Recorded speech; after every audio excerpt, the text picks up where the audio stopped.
Jamal down a little bit just to milk the clock. But when he's on a run like that, is there anything you can say to him, or you just let him go? No, I mean, you want him, shooting into a big basket. What I said to him going into the fourth, he was frustrated because he wasn't making shots that he's accustomed to making. And I said, don't allow your offense to dictate your game. Find a way to get your defense into the game and then build off of that.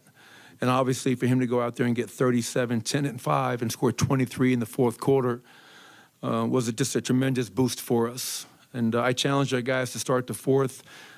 This has to be our best fourth quarter defense. And we started off 20-5 and built a great lead. The crowd was phenomenal. Huge shout out to our fans for continuing to make Ball Arena just a hell of a home court advantage. We really appreciate that. But, this was a war. Both these games, man, they feel like they're 5 hours long.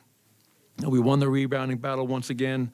And a lot of guys stepped up and made big plays. And, Joker, for those that don't know him, he's got 13 playoff triple-doubles now. It's just incredible what he continues to do on a nightly basis on the biggest stage in the world. And I thought Bruce Brown off the bench was outstanding as well. Give Michael Porter credit, 16 and 7, made some big shots when they, that 10-0 run in that third quarter was a big 10-0 run. Kind of got us back into the game and gave us some momentum and brought that crowd back in. So we did what we were supposed to do. We protected our home court, and now we have to go to L.A. with a very businessman-like mindset. Michael, after that first half, the foul trouble, the missed shots, for you guys to keep it together, the determination that took, what did this war, as you put it, show you and kind of tell you about the team that you have? Well, I thought David Adelman made a great point today. And he talked about how we won game one, scoring 132 points. And you go back to game two against Phoenix, we won that game scoring 97. In the playoffs, you're going to have to find a way to win different types of games. This wasn't the shootout that game one was. And when you're not making shots, Harrison, as you know, that's where it's imperative for you to get stops. And the one thing we did a poor job of in the first half was fouling. They lived at the foul line. I think they had 16 free throw attempts to go along with 10 points off our 7 turnovers. But overall, I thought our defense was excellent throughout.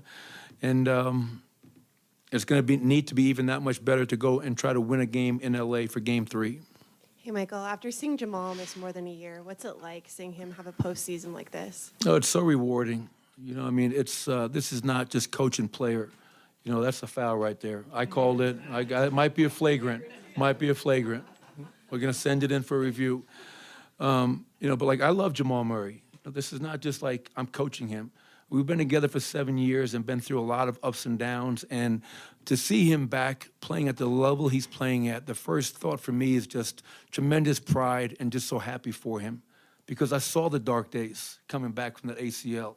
So for him to be here playing at the level that he's playing at is just, I'm just so happy for the man, the young man, and he needs to continue to do that. Obviously our goal is not done. We have to win this series, and our goal is to win a championship, and he's going to be a big part of that. Michael, for all the talk about Jamal's offense, he had 4 steals tonight, and I think the last one was a lob that he batted Big away. Play, yeah. Leads to the Michael Porter Jr. 3 that puts you up 12. How impressive is it to you that even when he's off to a slow start offensively, that he still appears to be engaged on the defensive end? Well, he was one of our defensive players of the game, to your point, Vinny. 10 boards. He had 13 contested shots tonight. He had 4 steals. But that's what you have to do. There are going to be nights or quarters for Jamal. It could be a quarter, it could be a half, it could be 3 quarters where your shot's not going. But in the playoffs, you can't be a specialist. Specialists don't play in the playoffs. You got to find a way to impact the game. And he did that tonight. And he understands that. And, we all know one thing about Jamal, man. He just has to see one go in. He got a little mid-range pull-up to go in, kind of looked up to the heavens, and that's all he needs. And after that, he's shooting into a hula hoop. So I'm proud of him. But that's the challenge. My challenge to Jamal is don't be just a scorer. He's going to be an all-star in this league. And for him to do that, it's got to be scoring, playmaking, rebounding, defending every single night. And he has that within him. Well, Jamal had said that he had an ear infection on Saturday. What was he able to do, if at all, last weekend? He hasn't been able to do a whole lot. It's funny. One of the coaches said, when's the last time you heard of a grown-ass man have an ear infection? Usually that's kids in kindergarten, whatever. But we had a sickness going through the team. And for him to Game 6, Game 1, and Game 2 with the illness that he's had and not having been able to really practice and go through his routine just speaks volumes of how much of a gamer that he is. When you're able to get Nikola doing his triple-double thing, but then you have Jamal as the finisher, what does that do for this team? How far can you guys go with that? Well, that's the key to it. Like, one man can't win a championship. I mean, I was with LeBron for 5 years in Cleveland. We got close, but you need help. And Nikola has help. And the biggest key, as you know, is that we're healthy this year. The last 2 postseasons, there was no Jamal Murray. Last year, there was no Michael Porter. So Michael Porter, the level he's playing at, the level that Jamal's playing at, Aaron Gordon doing a lot of the dirty work, KCP playing his game, Bruce Brown off the bench has just been outstanding. So we know how great Nikola is, but every great player needs help. And to have a closer like Jamal is definitely something that we cherish. Michael, even for those of us who have seen Joker play, I wonder if he'll ever have a bad game again. I mean, why is he able to be so consistent on the big stage? Great question. And that's one of the things, as you know, kids, that I always talk about and marvel at is just his consistent greatness. You know what I mean? And the only thing I can say is that if you want to be consistently great, you have to put in consistent work. And Nikola doesn't skip steps. Like, I really wish you guys, there was a behind-the-curtain look into Nikola Jokic's off-day routine, pre-practice routine, post-practice, how he takes care of his body, how he lifts after games. There's no secret. I mean, the same thing with LeBron. How is LeBron doing what he's doing at 38 years old? It's not because he's just an athletic marvel. It's because of the time and commitment and discipline he puts into his craft, his body and his game. And Nikola's no different. And I think that, to me, is the key reason why he is just consistently great. And to your point, you're hard-pressed to ever think about Nikola Jokic having a bad game. It's, and I don't want to see any of those coming up. You're a bit feisty yourself. No, I'm not. 42 I'm a lover, not a fighter, man. Do you think this team's feeding off, it's old school maybe, but a cliche, a chip on the shoulder or not? Oh, I hope so. Yeah, I hope so. It's whatever we can use for motivation. You know what I mean? And I think a lot of our guys, to be honest, they may not admit this or not. You win game 1 of the playoffs, and all everybody talked about was the Lakers. Let's be honest. That was a national narrative was, hey, the Lakers are fine. They're down 1-0, but they figured something out. No one talked about Nikola just had a historic performance. He's got 13 triple-doubles now, 3rd all-time.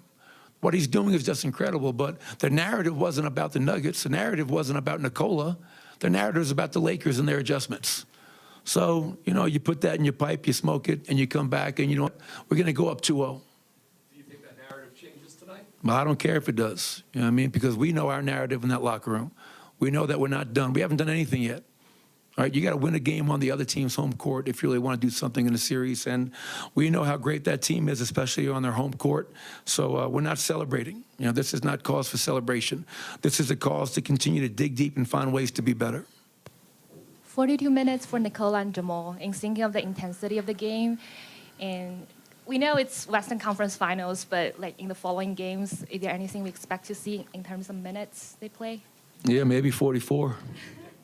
No, whatever the game takes. Tonight I did something that I haven't done in the playoffs. To start the 4th quarter, I kept Nikola in. And the reason I did that was to start that 2nd quarter. I think it was a 10-0 run for the Lakers, and had Nikola and Jamal on the bench at the same time, and that was a mistake. We can't do that. But with long TV timeouts, these national TV games, Nikola's like Secretariat, man. That guy can run for days. Coach, this group hasn't been on the road in the Western Conference Finals. It was during the bubble, so that was kind of different. What's the message now as they go into a hostile environment in the conference finals atmosphere? The same as it was against Minnesota, the same as it was against Phoenix. We're not celebrating. We haven't done anything. We're not satisfied. Our mindset is we're going to win game 3. We're not trying to worry about game 4 yet. Take it one game at a time. And, we know that we're going to have to go into a hostile environment, as you mentioned. And to do that, we got to stay together. We can't beat ourselves, and our defense has to travel. If our defense travels, we'll give ourselves a chance.